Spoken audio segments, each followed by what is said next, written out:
Buenas noches a todos, bienvenidos a nuestras sesiones habituales en la Logia Blavatsky. Continuamos con el estudio de la clave de la teosofía. Vamos por el capítulo 7 de los varios estados post-mortem, el hombre físico y el espiritual, en el subtítulo de la recompensa y castigo eterno y del nirvana, correspondiente a la página 65 del PDF. Bienvenidos todos nuevamente y adelante, Enrique. Gracias. Muchas gracias, Caro.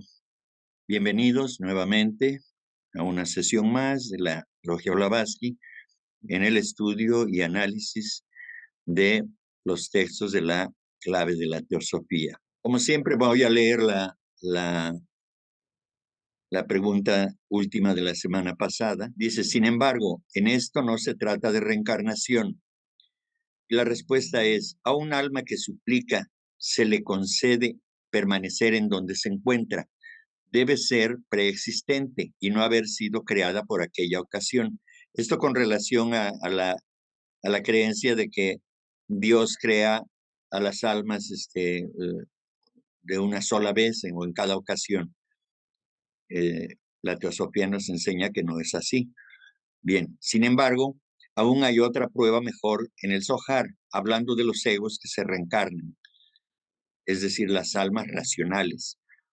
Aquellos cuya última personalidad ha de desaparecer por completo, dice, todas las almas que no son inocentes en este mundo, en el cielo se han apartado ya del Santo Único Bendito, sea su nombre. Se han precipitado ellas mismas en un abismo a riesgo de su propia existencia y han anticipado el momento en que han de volver una vez más a la tierra.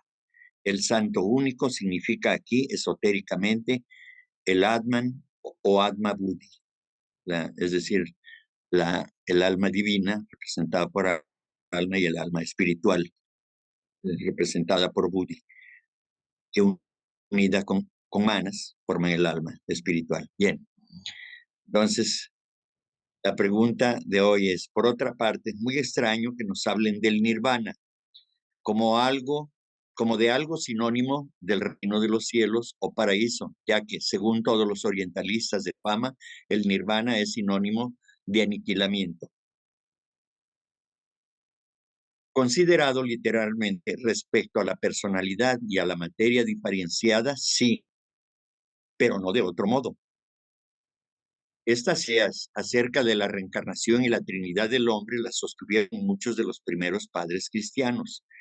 La confusión originada por los traductores del Nuevo Testamento y de los antiguos tratados Me filosóficos mandaste su ubicación acerca y del alma no me ha y el pasado. espíritu fue la causa que produjo tantas desavenencias y errores. Bien, es también una de las muchas razones por las que Buda, Plotino y tantos otros iniciados son acusados actualmente de haber aspirado a la extinción total de sus almas, la absorción en la deidad o reunión con el alma universal, lo que significa, según las ideas modernas, aniquilamiento. En este sentido, ya habíamos puesto el ejemplo de las gotas que emanan de una nube, que son lanzadas hacia la tierra y que luego se convierten en las aguas de los ríos, y esos ríos llegan hasta los océanos o al océano, y ahí esa gota es absorbida y se hace una con el océano. Es un ejemplo,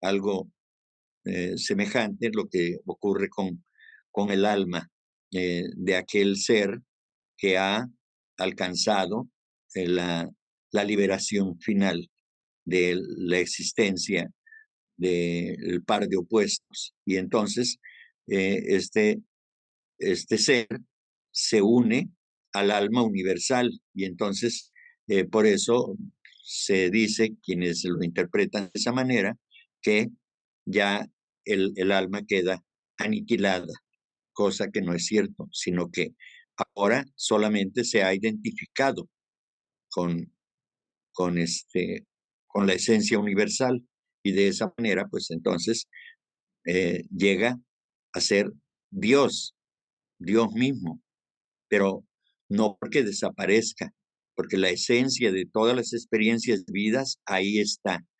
Y una vez que alcanza este nivel de conciencia, pues se hace una misma conciencia con la conciencia universal. ¿Eh? Bien, dice, pero los traductores de los hechos, así como de las epístolas, que presentaron los fundamentos del reino de los cielos y los comentadores modernos del sutra budista de la fundación del reino de la justicia, han alterado tanto el sentido del gran apóstol del cristianismo como el del gran reformador de la India. Los primeros han desfigurado la palabra psuchikos, así es que ningún lector puede imaginarse que tenga relación alguna con el alma. Quizá esta, no sé, les decía yo que no, no encontré esta palabra. Eh, Quizá venga del psiché, es decir, del alma, el alma humana, ¿no? Bueno, y por efecto de esta confusión entre el alma y el espíritu, los que leen la Biblia solo obtienen en esta materia un sentido falseado, es decir, confunden lo que es el espíritu y lo que es el alma humana. Por otra parte, los intérpretes de Buda no han sabido comprender el significado y el objeto de los 4 grados budistas de jnana, es decir, de la meditación. Preguntad a los pitagóricos si ese espíritu que da vida y movimiento y participa de la naturaleza de la luz puede ser reducido a la no entidad. ¿Puede el espíritu sensible, hasta en los animales que ejercitan la memoria, una de las facultades racionales, morir y volver a la nada? Observan los ocultistas, ¿verdad? Entonces, aquí eh, queda la pregunta de si efectivamente eh, este espíritu que da vida y movimiento y participa de la naturaleza de la luz puede ser reducido a la no entidad, es decir, al no ser, al no ser, pero como lo entendemos nosotros, como la nada, ¿sí? Porque el no ser, en sentido oculto, es precisamente el ser más grandioso, ¿sí? Pero desde nuestro punto de vista, de nuestra pequeña mente, como para nosotros desaparecen estos grandes seres, entonces pensamos que quedan aniquilados, ¿verdad? Entonces, pero eso es desde el punto, el no ser es desde el punto de vista de nosotros, que no podemos percibir la grandeza del espíritu, ¿verdad? Bueno, en la filosofía budista, la aniquilación solo significa una dispersión de la materia en cualquier forma o apariencia de forma que sea, porque todo cuanto posee una forma es temporal y por lo tanto realmente una ilusión, ¿sí?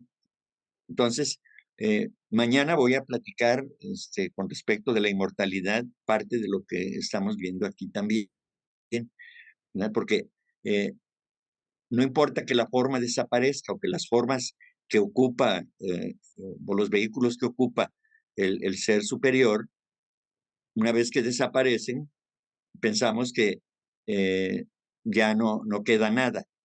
Pero aquí lo que entendemos es de que eh, esa esencia, esa, esa energía que formó parte de esos cuerpos y que desaparecen como formas, sin embargo, ellos siguen existiendo, es decir, la energía sigue existiendo.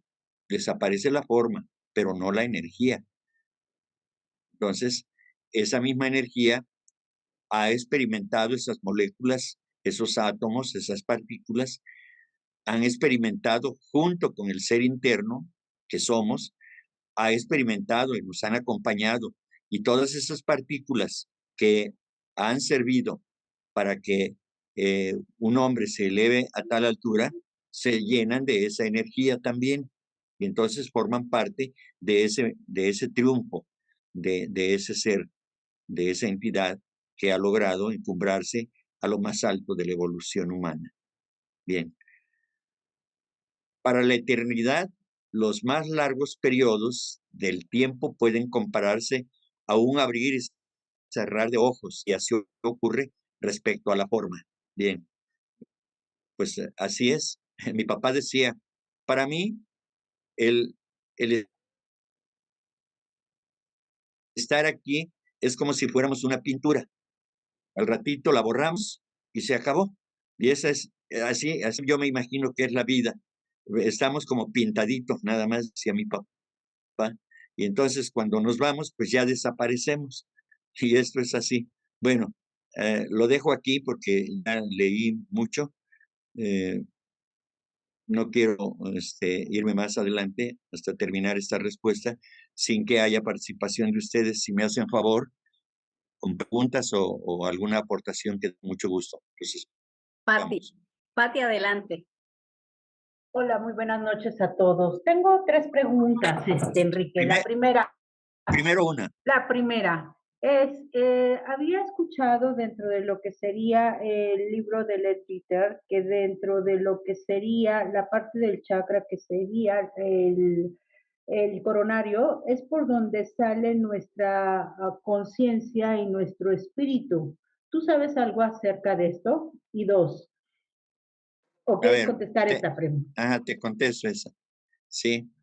Bueno, sí, si mal no recuerdo, yo también eh, tengo entendido que así es, que, que el alma eh, sale por la cabeza, vamos a decir.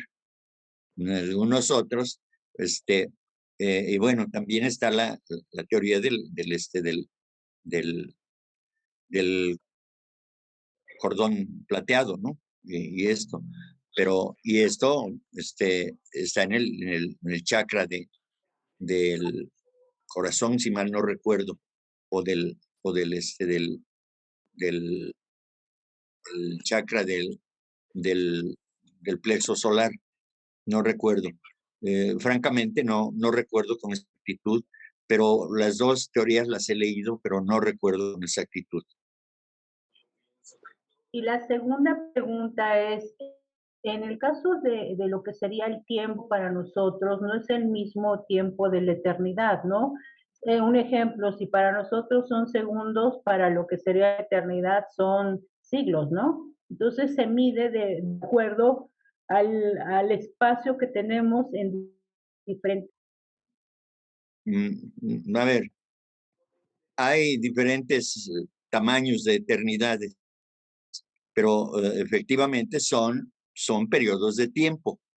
Este, y ya desde un punto de vista emocional o psicológico, pues si yo vivo un día terrible de mi vida, entonces para mí será una eternidad ese día o una hora en que yo esté demasiado apesadumbrado y que espere yo una respuesta positiva para mí, esa hora puede ser una eternidad.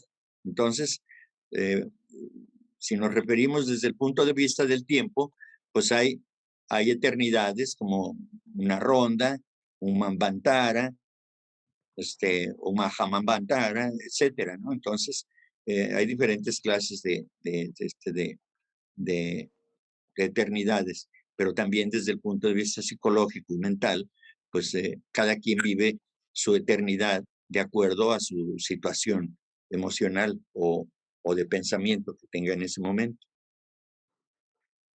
Mi tercera pregunta es, una vez dejando el cuerpo nosotros para pasar al otro plano, en el de Bachán, mi pregunta siempre ha sido, entonces, el recuerdo de nuestro pasar por esta vida se debe más que nada a la huella que dejamos nosotros en cada ser humano o en cada persona que conocemos o en cada acción que hacemos, porque al final de cuentas, creo que al morir, pues lo único que nos llevamos es nuestra conciencia, ¿no? Nuestros momentos y lo que hemos vivido en este periodo, ¿no? ¿No? Lo que nos acompaña es todo aquello que pensamos, que sentimos y que hicimos correctamente, que fue en función de la evolución y de la armonía universal. Es decir, cuando estamos encarnados, pues cometemos errores y desarmonizamos, pero también tenemos la posibilidad de que aquello que desarmonizamos lo volvemos a armonizar. Eso es lo que hace karma, ¿sí?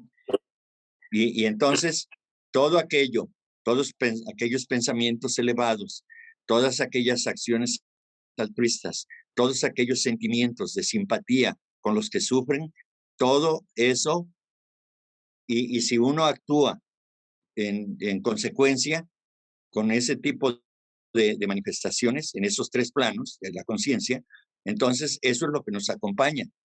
Las desgracias, las derrotas, los fracasos, las penas, eso no pasa a ese plano. El plano de conciencia de Bachánico es un plano donde prevalece la armonía. ¿Sí? Es un estado de conciencia, no es un lugar, no es una localidad a donde vamos, es un estado de conciencia. Seguimos aquí en este planeta, pero no nos vamos más allá de la luna ni cerca del sol. No, seguimos aquí en el planeta Tierra porque aquí es nuestra casa para evolucionar. Este es el lugar para evolucionar, ya sea en el aspecto de la forma, únicamente es donde podemos evolucionar. Fuera de esto, en los otros planos, solamente tenemos la cosecha de lo que hicimos en este mundo fenoménico. No hay otra cosa. Este es el mundo de la acción. ¿Sí? Ese es el plano de la acción. Y cuando vamos a Devachan, ahí vamos a, digámoslo así, entre comillas, a descansar, a tener ese reposo, un periodo de espera para volver nuevamente a continuar el trabajo que dejamos pendiente. ¿Sí? ¿Okay? Ok, pero entonces, en realidad, ¿qué dejamos nosotros como espíritu en el paso de nuestra vida en esta tierra? Porque, por ejemplo, yo soy A muy... ver, perdón. Tú decías que eso está en función de lo que dejamos en los otros. No, Así es. no, es lo que hacemos nosotros. No, nadie nos da a nosotros nada. Somos nosotros. Los responsables de todo somos nosotros, de nuestra desdicha o nuestra felicidad, somos nosotros. Lo que piensen los demás, lo que sientan los demás y que tengan gratitud por nosotros, eso es una cosa. Pero con gratitud o sin gratitud, si serviste apropiadamente, con amor, si fuiste altruista, entonces ese valor ya queda en ti y cada vez va a ser más poderoso. No importa si la gente agradece o no, si los demás piensan en ti o no, lo importante es lo que hagas tú. Eso es lo fundamental, ¿sí? Lo que sientan los demás, eso es otra cosa. Se sienten gratitud o hay ingratitud y eso no va a afectar en nada. Para karma, lo que cuenta es lo que haga el individuo que está en las redes kármicas, no lo que piensen de él. Te pregunto esto porque siempre que en cualquier funeral que yo he asistido, siempre me doy cuenta de que cada persona tiene diferente punto de vista de acuerdo a la acción que hubo en ese ser humano, ¿no? Entonces, esa es su percepción. Pero al final de cuentas, cada persona tiene diferente percepción. Sí, pero repito, eso no tiene nada que ver con el karma que generó la persona. Eso no, son puntos de vista, son opiniones y eso no cuenta. Es decir, que si yo soy un mecánico de autos y, y yo hago el trabajo y cobro una cierta cantidad y hago el trabajo bien hecho y me esmeré y lo hice bien, lo que opine otro mecánico, lo que opine otra persona que me observe y que diga, falló aquí, falló allá, eso no tiene nada que ver, porque la acción o la serie de acciones que realiza el mecánico es de su responsabilidad y él va a tener que enfrentar a karma, recibir el mérito o el demérito. Y eso es todo. Lo que piensan los demás, eso no afecta en lo más mínimo al ser, Ok, muchas de nada. ¿Alguien más? No, Enrique, pero Carlos nos compartió en el chat el significado de la palabra Sus chicos. chicos. Dice, animal, sensual, es natural del alma o de la mente. Alma, identidad natural propio del alma, es decir, lo que es natural en lo que se refiere a la vida física. Pero dice que se escribe con K. Ah, ok, perfecto. Con razón no No, lo encontré. sí, Alberto y Ligeris, que Sí, animal. adelante. Gracias, Enrique. ¿Podría, por favor, aclarar la diferencia entre alma y espíritu? Uno es el vehículo del otro. Siempre he tenido esta confusión, por favor. Gracias. Bien. A ver, el espíritu es la mónada, es Atman. Eso es el espíritu. Y ese espíritu no cambia nunca su condición. Siempre está igual. Siempre es divino. Solamente la mónada, se dice, lanza un rayo para poder experimentar a través de esa nueva entidad que se genera una vez que lanza su rayo de luz y entonces crea como vehículo a Buddhi, que es el alma espiritual, una vez que se desarrolla, ¿sí? Entonces, Buddhi hace lo propio y crea a la mente, ¿sí? Esta mente humana es hija de la mente universal, ¿verdad? También. Entonces, eso, digamos, hasta ahí nos quedamos, hasta el alma humana. Ahí existe el alma animal también. Entonces, yo ya había explicado anteriormente que pues tenemos el alma universal, el alma universal, que es la mente universal, o alaya, y tenemos la mónada, que es que en este caso es una chispa divina, y eso es el espíritu, así. Y las demás es la mónada espiritual, digo, perdón, sí, también le podemos llamar la mónada espiritual, que es el espíritu en sí mismo, ¿no? Es una partícula, es una chispita del fuego eterno, ¿no? De la llama eterna que es de donde procedemos. Eso es el espíritu. Y las almas, pues tenemos el alma animal que está radicada en Kama, que son los deseos, junto con la mente inferior, ¿sí? Ese es el alma animal. Y tenemos el alma humana, que es la mente superior. Esa es el alma. Propiamente, cuando decimos nuestra alma, nos referimos a esa alma, ¿sí? Entonces, espíritu es el alma y el alma es la mente humana, el manas superior. Hola, gracias. Bueno, yo me quedó un poco más claro lo que quería comentar con la respuesta de Enrique respecto a a la pregunta de Pati. Sí, bueno, yo pienso que sí deja el espíritu como aquí experiencias, ¿no? A los demás personas, o sea, no en sí como de karma, ¿no? Sino los recuerdos o las experiencias vividas, pues sí se quedan de nosotros, ¿no? De las personas que ya fallecieron, que ya desencarnaron, sí se queda y finalmente siento que eso también puede ser parte de nuestro mismo karma, ¿no? O sea, el sentimiento, por ejemplo, en mi caso, ¿no? Que pues mi hermano al fallecer, eh, pues fue como un golpe muy duro que dejó como pues finalmente se convirtió en un aprendizaje, ¿no? Muy doloroso, pero finalmente, pues es eso. Entonces siento que pues también eso sería parte de mi mismo karma, no de él, ¿no? Obviamente no de él, porque como tú dices, o sea, eso es de cada uno, pero sí se deja, ¿no? Aparte de las experiencias personales o los recuerdos que uno tiene, que es lo único que se deja, ¿no? Que dejan ellos y parte del aprendizaje, ¿no?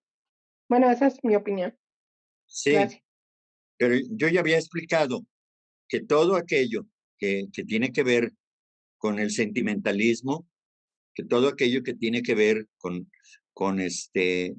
las emociones, que son emociones que no son elevadas, que ocasionan dolor, esas no van a Devachan, ¿no? Esas llegan nada más hasta el plano de Kama, que es el centro del deseo, y hasta ahí. Y en la medida que sea, desde luego que es kármico, y en la medida que sean fuertes esos sentimientos, esas emociones, quedarán arraigadas ahí en el ser, y pues pasarán 50, 100, 200, 500 años para que se agoten esas energías. Y hasta entonces, finalmente, el mana superior ya se desembaraza de todo eso y se va a descansar un año, Ay, unos como que se me días. trabó, Enrique. ¿Perdón? Sí. Entonces, sí, es kármico, desde luego, pero nada de eso, nada de lo feo, de lo bajo, tanto en pensamientos y sentimientos, puede ir a Devachan, a ese estado de conciencia. En ese estado de conciencia únicamente prevalece lo superior, lo que tiende al espíritu, nada más. Repito, no es un lugar donde Ok, vamos, Enrique. es un estado de conciencia. Y en ese estado de conciencia solamente lo bello, lo hermoso, lo bueno, lo espiritual cabe. Lo demás no cabe. Bellísima. Dice, y entonces aquel hálito existiendo en espíritu no es nada porque es todo, como forma, apariencia o figura. Es por completamente aniquilado. Como espíritu absoluto aún es, porque se ha convertido en la egoidad.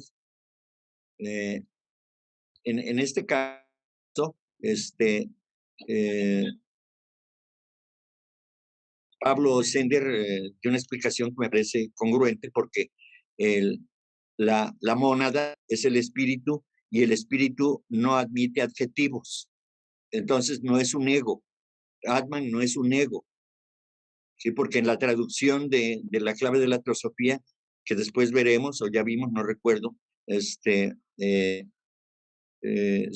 lo vimos en la clasificación, dice que Atma es el yo supremo en el hombre y entonces tiene congruencia lo que dice Pablo, ¿no? Efectivamente, no, no puede ser un ego supremo, ¿sí? Es el ser supremo, simplemente es el sí, ¿verdad?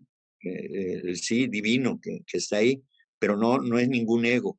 Entonces, esta aclaración conviene hacerla, ¿no?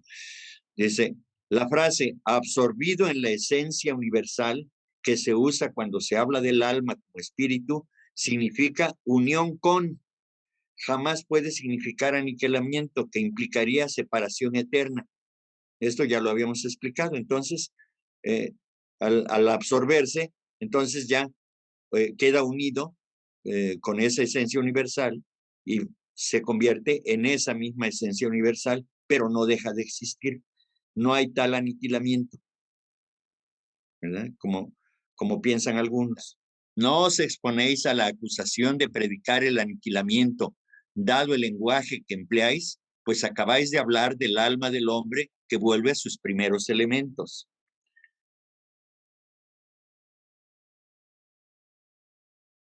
Y la respuesta es, olvidáis que he tratado de las diferencias existentes entre los varios significados de la palabra alma y demostrado la vaguedad con la que ha sido traducido hasta ahora el término espíritu. Hablamos del alma animal, humana y espiritual, es lo que yo ya les había comentado. y distinguimos entre ellas. Platón, por ejemplo, llama alma racional a lo que nosotros llamamos buddhi, o la intuición, añadiendo el adjetivo espiritual, pero a lo que llamamos el ego que se reencarna, manas, lo llama espíritu o nous, etc. Y aplicamos el término espíritu solo y sin calificación alguna a Atma únicamente. Aquí está lo que yo había dicho, justamente. Entonces, Atma es el espíritu, Manas es el alma humana, el alma racional, el alma que piensa. ¿Ok? Dice, confirma Pitágoras nuestra doctrina arcaica al decir que el ego, es decir, nous, es eterno con la deidad, que el alma sola pasa por varios grados para alcanzar la excelencia divina. Es decir, las reencarnaciones que tenemos, que es Manas el que reencarna, finalmente lo lleva a alcanzar ese grado de excelencia hasta unirse con Atma, identificarse con Atma. Atma permanece ahí a la espera de que Manas lleve todas sus experiencias y ahora sí pueda identificarse con él, con Atma. El Manas, el hombre, el alma humana puede identificarse finalmente con su Dios interno, que es Atma, y se vuelve uno con él y no desaparece, simplemente se suma al alma espiritual. Mientras que Tumos vuelve a la tierra y hasta el Prem, el Manas inferior, queda eliminado.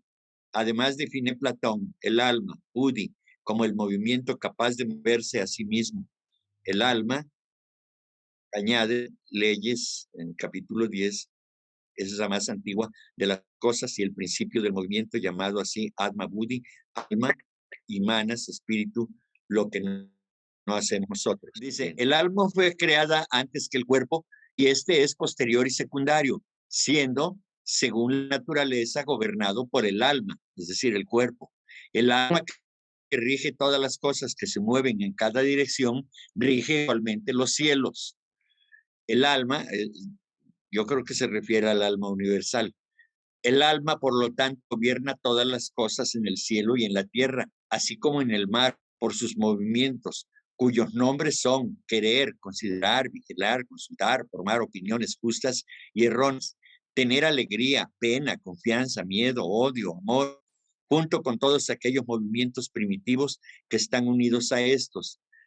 Siendo una diosa, siempre viene a nous, un dios por aliado, que ordena todas las cosas correcta y felizmente, pero cuando se une a Anoia, a nous, trabaja en todas las cosas en opuesto sentido.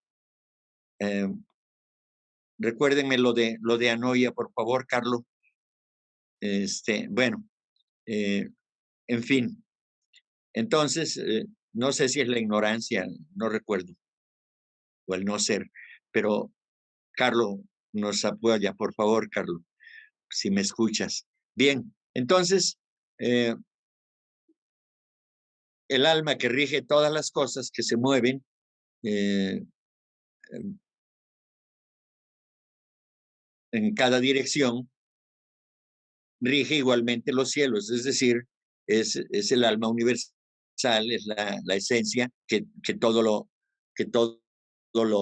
lo impregna con su actividad, y entonces eso es lo que nos trae al mundo de la forma también, y de esta manera podemos expresarnos a través de la forma, ¿sí?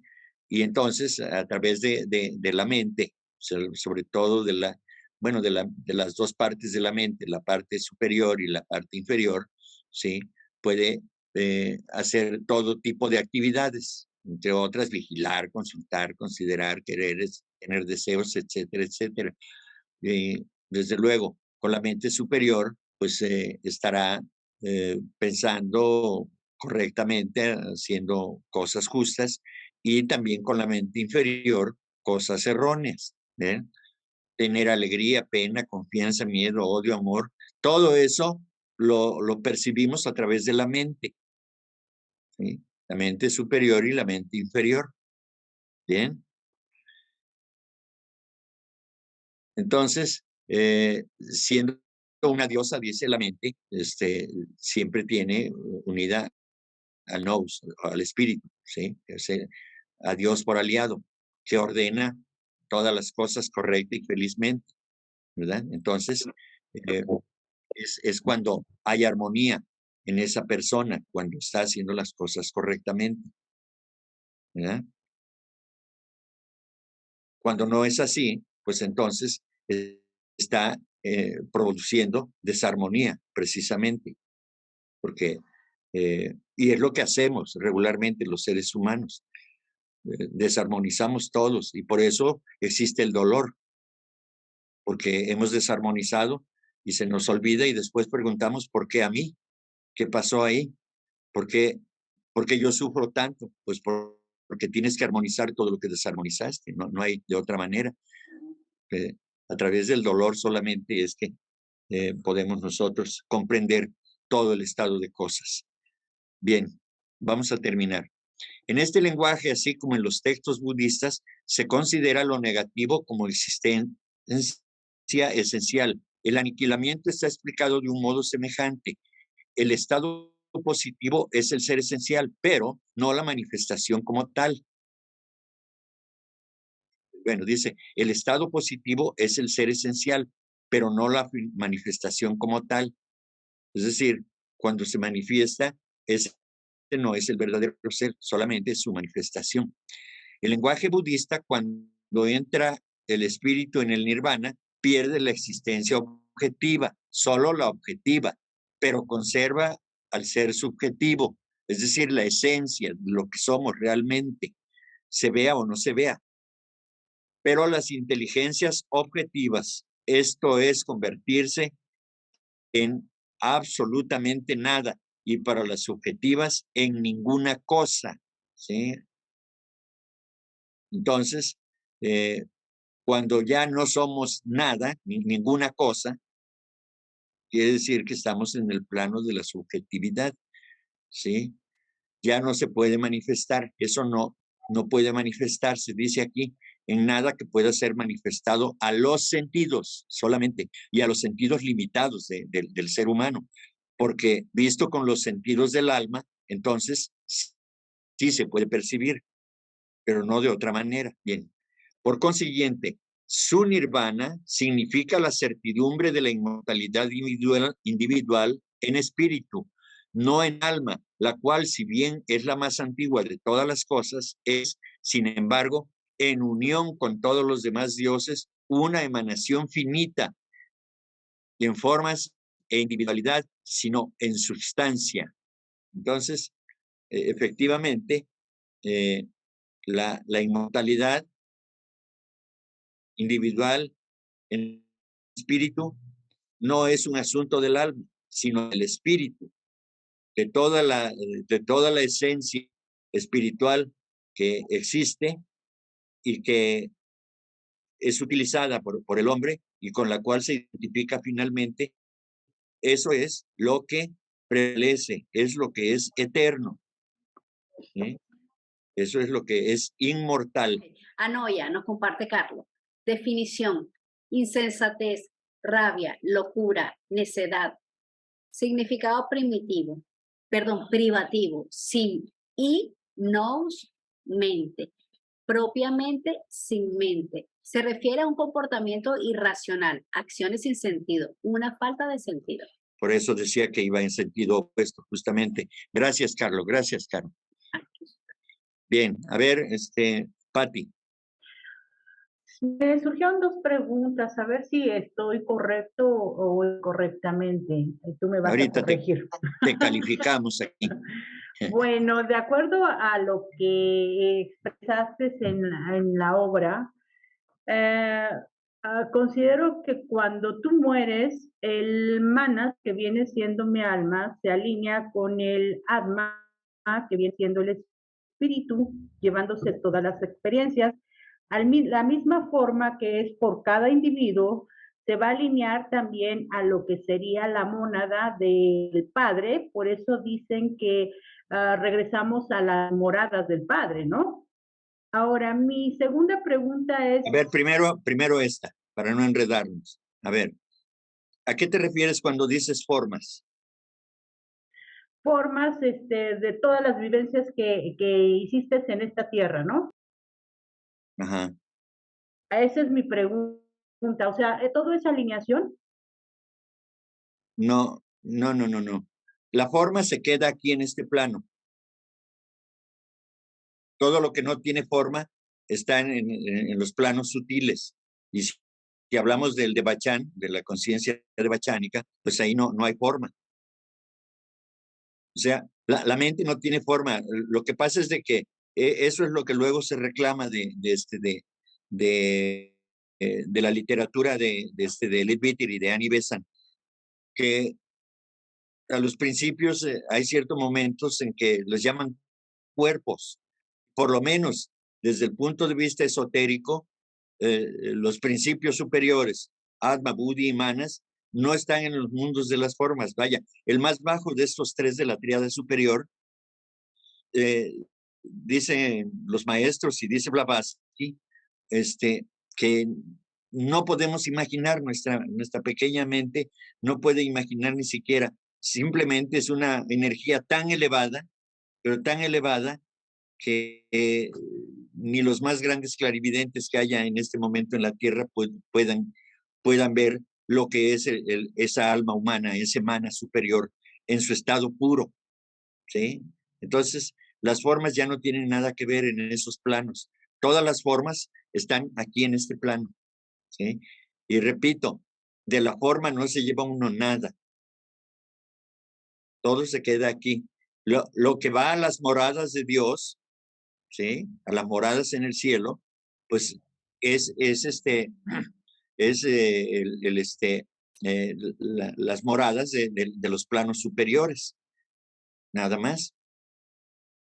Y allí no cabe ninguna emoción burda, egoísta, de miedo o de egoísmo, nada de eso cabe, ¿sí? Es un estado de conciencia de una paz absoluta, dice el término inefable, es decir, inalcanzable para nuestra comprensión. Entonces, solamente eso es un estado de conciencia. Es decir, yo estoy en paz y el de Bachán puedo tenerlo aquí. También, de hecho, los maestros de sabiduría pueden tener el de Bachán donde quiera que estén. Es decir, ellos están en ese estado de bachánico porque están en paz. La paz es con ellos son la paz. Y entonces están en Devachán permanente porque no sienten aversión, no sienten odio, no sienten rechazo, no sienten ninguna emoción que les perturbe. Eso es el Devachán. Es un estado de conciencia y puede estar aquí en la tierra. Puede uno estar encarnado y puede uno estar en Devachán. ¿Sí? El estado Samadhi, por ejemplo, eso es estar en Devachán, aunque sea momentáneamente, pero es vivir en Devachán, es decir, en paz, en armonía con el universo.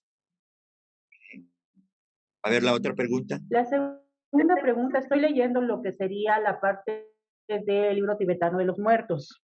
Y ahí menciona que obviamente cuando uno está alcanzando esa parte de presentimiento, porque al final de cuentas, al momento, antes de morir, uno se vuelve clarividente, clariaudiente. Sí. En el aspecto de que presiente, ve, observa cosas que pues obviamente están sucediendo a su alrededor. Mi pregunta es, ¿por qué si al final de cuentas vamos a llegar a la morada del Padre como espíritu, por qué tenemos siempre miedo a la muerte? Porque es un proceso natural, ¿no? Por ignorancia.